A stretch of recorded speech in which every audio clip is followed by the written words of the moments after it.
last week. Was it what we saw in AMC, a so-called gamma squeeze? Oh, that certainly has something to do with it. There's so much flow of derivatives happening right now. And, the dealers or people that sell and write these options have to hedge their positions. And that definitely caused some of the price move. No question about it. So what are the stocks? Is AMC still among the stocks that are incredibly highly shorted that you track at S3 Partners? Yeah, so if you look at our squeeze risk score, it's still a 100 out of 100. If you look at the total size of the position, it's $3.6 billion. The total year-to-date loss is about $3.9 billion. And last week alone, shorts in AMC lost $2 billion in 1 week. Unbelievable. Bob, you and I have talked about how short investors can get these stocks. Sometimes it's over 100%, which means that either borrowers are re-lending the stock that they borrowed to short. Right. Somehow that seems implausible, or people are going short naked. And I see today on Twitter, naked shorts, naked shorting is trending. I'm not sure if that's just because people like the word naked. Is that still happening? Is it still prevalent in this market? Well, first of all, if someone is doing naked shorting in a large scale, scalable, systematic strategy, the gendarmes should come in and just take that person or firm, off the field.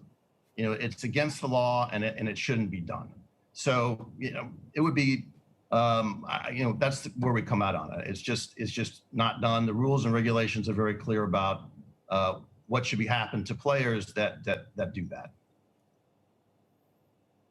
On the other hand, I guess it's probably legal.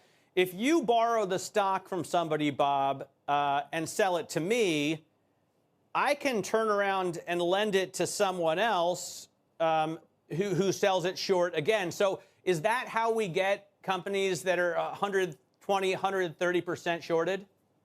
Well, in your example, what's happened is that you've increased the flow to the company. So it's really that you have two long positions for every one short sale.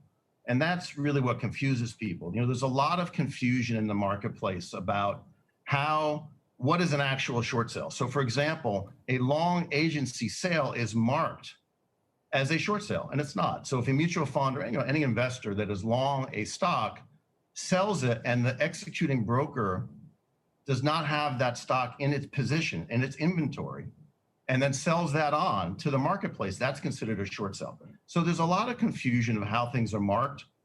That's one of the reasons why we've created on Bloomberg a IB chat room, IB space plus S3, because there's just so much confusion with the gamma hedging going on, with all these mismarking of positions, with all this talk of naked shorting.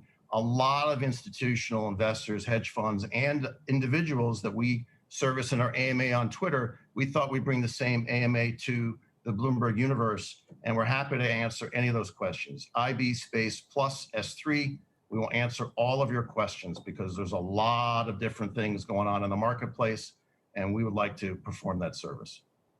One of the most frequent questions you probably get asked then is, which stocks are ripe for a gamma squeeze, right? And I know you've done a ton of research. You recently came out with a white paper showing the most squeezable, stocks.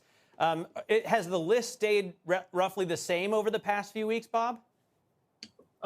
It's somewhat the same. Nikola, Blink, some of the SPAC stocks as they start trading definitely have high squeeze interest. AMC and GMA are still at 100.